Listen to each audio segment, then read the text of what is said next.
Bonjour. Aujourd'hui, je vais parler d'un élément extrêmement utile dans la pratique de la peinture. C'est la manière de reprendre des toiles anciennes et leur redonner une fraîcheur, une profondeur, une richesse sur tous les plans, c'est-à-dire même le dessin, la couleur, la matière, pour essayer d'arriver à l'excellence. Si on peut, on essaye, en tout cas c'est une tentative, c'est tendre vers. Et parfois on a des toiles qui sont imparfaites pour plein de raisons. Un dessin pas tout à fait impeccable, des couleurs mal réglées, etc. Donc ce travail presque de méditation pour aller trouver, aller chercher les couleurs, aller chercher le dessin, aller chercher la matière, aller chercher tous ces éléments qui vont rendre la toile qui était moyenne ou pas terrible, pour aller la porter plus haut. C'est une démarche très utile et très intéressante parce qu'elle permet d'aller puiser à l'intérieur de soi.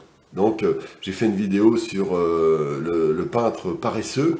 Ça exprime un peu, c'est la manière avec laquelle je travaille, c'est-à-dire je mets le tableau longtemps devant moi et quelque part je le laisse me parler jusqu'à ce que je comprenne, je dis là c'est trop comme ci, ça c'est trop comme ça, etc. Il y a une espèce de travail de ressenti qui passe pas tellement par la tête, un petit peu bien sûr par la tête, qui donne une forme à notre réflexion, mais le ressenti, on sent que quelque chose est trop, quelque chose n'est pas assez, quelque chose qui est... Voilà, c'est ça qui est important. Et ça, c'est la clé, c'est une clé intéressante pour progresser parce que ça oblige à aller puiser dans une sorte de profondeur et qui est vraiment le monde de l'art. C'est-à-dire que c'est vraiment la sensibilité, on pourrait dire la pensée sensible qui s'exprime directement. Et à la fin, elle prend la forme de la pensée intellectuelle. Voilà, donc je vais donner deux exemples avec deux tableaux. De ce que j'ai pu faire pour essayer, je dis bien, on est tous des essayeurs, de les améliorer, de rechercher. Je vous expliquerai donc tout le processus que j'ai pu faire auparavant. Je vais mettre de temps en temps des petites coupures avec des photos des différentes étapes du tableau en question qui était auparavant et l'état actuel et la démarche que je suis en train de faire, et éventuellement des choses que je vais faire un peu plus tard. Voilà. Bien, je vous présente tout de suite. Voilà donc la première toile. C'est donc un modèle que j'ai mis dans un univers un peu particulier. Le but était, c'est une véritable passion pour moi, c'est de comprendre le rapport qui existe entre l'énergie et la matière, par exemple.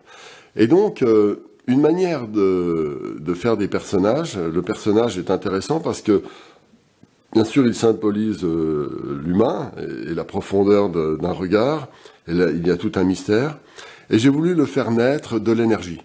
Alors, je vais me rapprocher. Il y a donc tout un travail de matière avec des effets de coulure, d'effets de fluidification, voilà, c'est ce que j'appelle les effets de matière. C'est très très important pour... voilà. Et puis, j'ai fait tout un travail, je vais expliquer un petit peu. Voilà. Donc ça c'est la matière. Et dans cette matière, je dirais cet inconnu qui symbolise une sorte d'inconnu, l'énergie de l'univers, par la capillarité, la gravitation, etc. Tout ça agit naturellement. C'est la peinture non guidée, c'est la peinture qui suit son chemin. Et puis dedans naissent des éléments structurés. Et puis bien sûr, le portrait. Donc c'était un petit peu le but de ce tableau. Alors, qu'est-ce qui s'est passé? Eh bien, je l'avais commencé, je vais mettre pendant quelques secondes la photo du tableau tel qu'il était avant.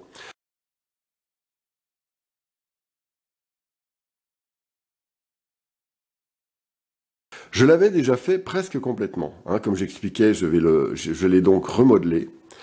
Et en fait, j'ai dû rechanger beaucoup de choses. Pourquoi? Alors le fond me plaisait assez, donc je n'ai pas changé. J'avais fait ici, si vous regardez de plus près, je ne sais pas si vous voyez bien, c'est des écritures. Alors j'ai écrit « Qui suis-je » C'était un petit peu un thème que j'aimais bien, c'est-à-dire faire la décoration un peu de manière impressionniste en écrivant des mots. voilà, quelques milliers de mots. Et donc la juxtaposition des couleurs faisait quelque chose d'assez, je trouve, assez sympa. J'aime bien, et j'aime bien encore. Par contre, ce qui n'allait pas, c'était le visage. Eh bien, ce tableau, qui pourtant j'avais beaucoup travaillé auparavant sur ce tableau, eh bien, je l'ai complètement, j'ai refait complètement le visage. Pourquoi? En fait, j'avais pris des photos d'un modèle, donc je vais vous le mettre à côté, là, je vous le montre. Et j'avais voulu changer le visage, et je l'avais refabriqué. Alors, première étape, c'est presque impossible de fabriquer un visage sans en faire une poupée. Et c'était un peu, malheureusement, ce que j'avais fait, et donc j'en étais pas content du tout. Et donc, j'ai repris la photo, et j'ai essayé de la suivre le plus fidèlement possible. Voilà, donc à vous juger. Et donc, progressivement, j'ai remodelé tous les détails. D'abord, les cheveux n'étaient pas assez hauts, les yeux, je les ai remodelés complètement. Les couleurs n'étaient pas tout à fait bonnes, elles étaient un peu grasses, hein, vous voyez vous-même. Et puis, il y a d'innombrables éléments dans un visage qui sont la clé. Alors, très souvent, quand on voit un visage, on se dit « Ah, il y a les yeux, la forme des sourcils, des narines, etc. » Évidemment, c'est ce qu'on voit en premier. Mais il y a de nombreux éléments très structurés qui sont internes à la peau, à d'innombrables volumes qui existent partout, dans les joues, etc. Eh bien, ces éléments-là sont absolument déterminants pour, bien sûr, la ressemblance, mais aussi pour donner une espèce de volume. Et ça, c'était pas tout à fait en place, et c'est ce qui donnait le côté poupée. Donc là, par exemple, si vous faites cette tache blanche ici, avec ce petit trait un peu plus foncé, eh bien, vous allez indiquer qu'il y a un volume, et ce volume, eh bien, curieusement, représente exactement quelque chose qui suit la profondeur du modèle, en fait. L'âme du modèle va être aussi bien représentée par ce petit trait ici que par les yeux eux-mêmes. Bien sûr, intellectuellement, nous ne le percevons pas comme ça, mais au fond de nous-mêmes, à travers de microscopiques détails, si par exemple ici la tache là est trop claire ou pas assez claire, il va y avoir un effet très différent qui va faire reculer, agrandir, réduire, qui va rendre, si c'est trop clair, ça va rendre plus foncé le reste, etc. Donc il y a tout un jeu de toile d'araignée. Si vous coupez un fil, la totalité de l'énergie, de la tension de ce petit fil coupé va se répartir sur l'ensemble du visage. C'est pour cette raison qu'on ne peut pas aborder ça purement de manière intellectuelle. Voilà pourquoi il est si important d'aller fouiller, chercher. Le visage, il faut aller le chercher. Voilà, c'est ça l'idée. Ensuite, il y avait des petites erreurs de dessin. Donc, il y avait l'erreur de dessin qui est la plus importante. L'épaule était là, donc là, je l'ai agrandie. Mine de rien, ça compte beaucoup. Voilà, donc ensuite, ici, j'ai retravaillé le cou. Les cheveux, j'ai remodifié, comme je viens de dire tout de suite. J'ai quasiment tout repris, mais légèrement. J'ai refait tout était à peu près en place, mais pas vraiment, donc j'ai repris. Ça se joue à 2-3 mm. Mais quel 2-3 mm? Imaginez une guitare qui ne soit pas parfaitement réglée, bah, ça donne une impression de fausse note très désagréable. Voilà. Bon, tout ça, je ne l'ai pas retravaillé, parce que j'étais assez content. J'ai juste rajouté, qui suis-je en bleu plus vif. Je voulais le rehausser un petit peu, parce que par un effet de complémentaire, le bleu plus vif va donc résonner avec l'orangé, qui est présent dans cet ocre rouge, on va dire. Voilà. Ensuite, il y avait encore un autre défaut. La jambe n'était pas à sa place, elle était ici. Ce doigt de pied était là. Donc j'ai complètement modelé. J'ai coupé ici, j'ai redessiné. Toujours l'idée de redessiner. C'est-à-dire que quand il y a un problème dans un tableau, c'est toujours un problème de dessin. Voilà. Donc c'est très important de comprendre ça. Ensuite, bien sûr, ce travail, j'ai remodelé sur environ 1 mois. Pourquoi? Parce que je fais ce que j'appelle la technique du peintre paresseux. Je me mets devant, je le laisse me parler. Je dis, ah là, ça devrait être plus comme ci, plus comme ça. Là, par exemple, il faudrait peut-être un tout petit peu plus de roux. Alors quand ce sera bien sec, je ferai un petit glacis. Hop, quelques cheveux en plus, etc. Et donc, ce travail, c'est un travail presque d'alchimie qui passe à travers une sorte d'approfondissement, d'intériorisation qui est extrêmement agréable. Et puis, il faut le laisser venir. Il faut lui parler. Il faut que vous l'aimiez et qu'il vous aime quelque part. Et à ce moment-là, le tableau prend sa place.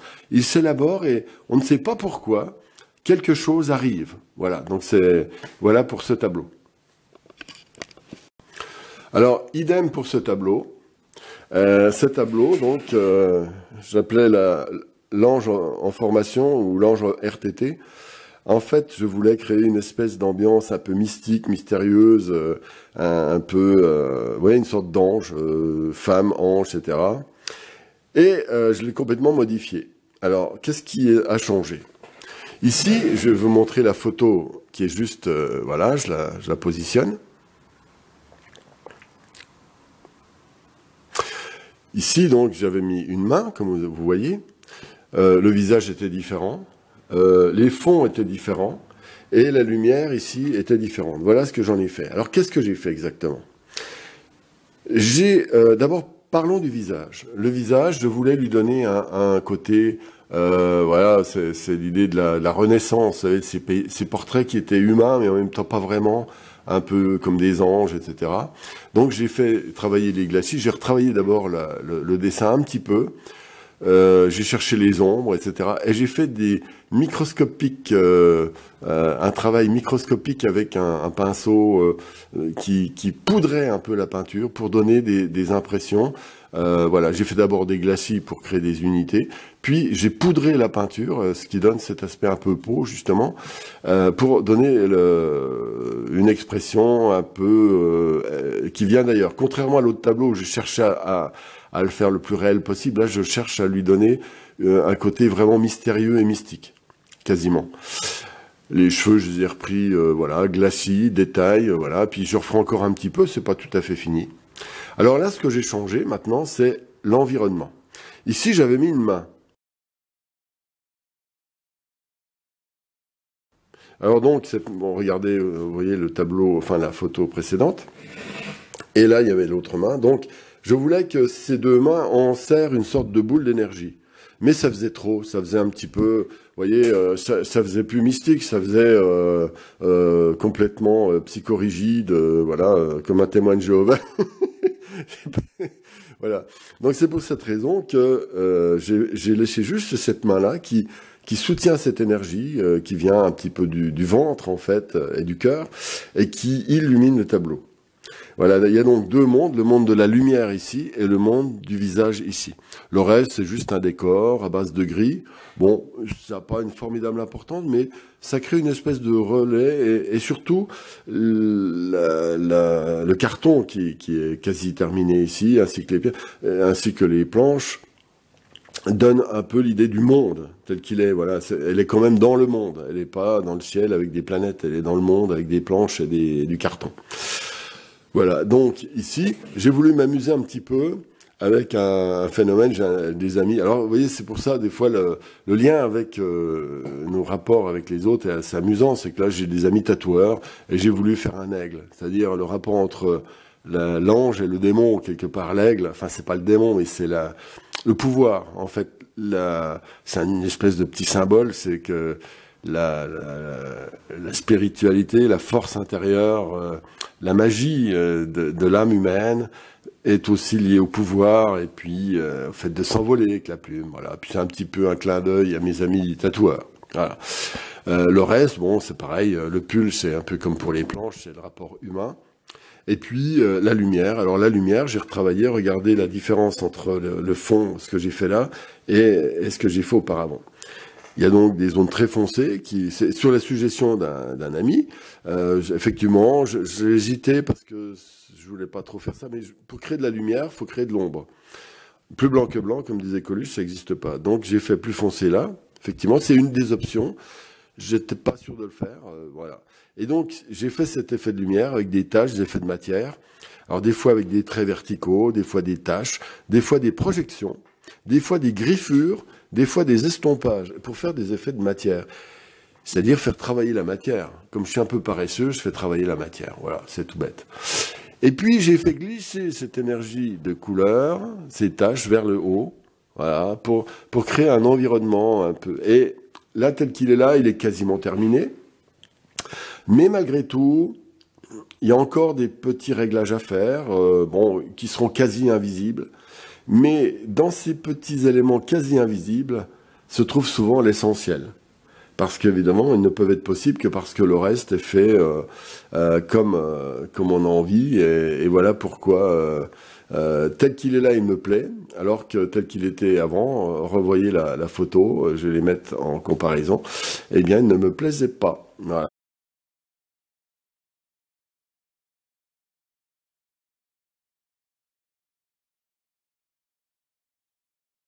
Et bien, voilà, j'ai expliqué donc comment on peut améliorer deux tableaux avec, comment dire, c'est une approche très intéressante, des tableaux recyclés quelque part. Voilà. Et bien sûr, maintenant je travaille essentiellement avec du médium flamand. Auparavant, je travaillais avec du liquin mélangé avec un petit peu de standoli et d'essence térébenthine. Et maintenant, je travaille avec du liquin, avec du médium flamand, avec de l'essence et une petite pointe de standoli pour le rendre un tout petit peu plus onctueux. Voilà. Et donc, je ferai de temps en temps des vidéos dans ce sens pour compléter pour expliquer des approches différentes de la réalisation d'un tableau.